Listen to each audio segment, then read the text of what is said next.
联合国的教科文组织UNESCO 伊甲2月21日定为世界母语日，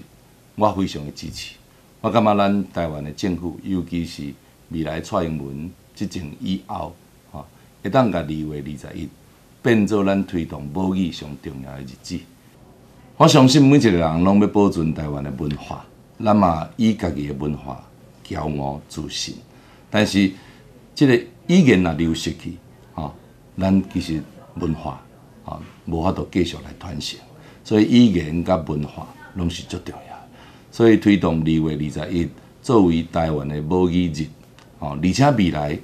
咱会当有机会全面执政的时阵，不管是学校的教育，不管是电视的频道，就是 channel， 或者是讲咱要推动更较优质的台语文、台语文化的这个电影、电视，我希望讲，互咱的后一代，咱逐工拢会使讲母语，咱的母语和华语，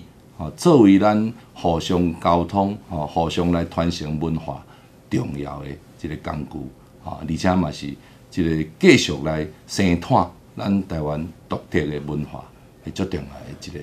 方法。所以2月21日台湾的母语日，我希望讲未来新政府会当来强力来推动，而且拄则我所讲的，伫个每一个所在，拢会当听到少年囡仔来讲咱的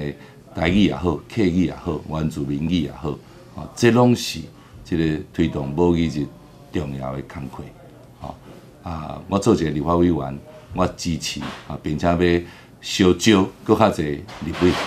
咱来教育方面，咱来这个电视、电影各种的文化的产出方面，咱拢来用台湾的母语，这个母语会当进一步来发展，变做咱传承台湾优美文化最重要的一个部分。感谢大家。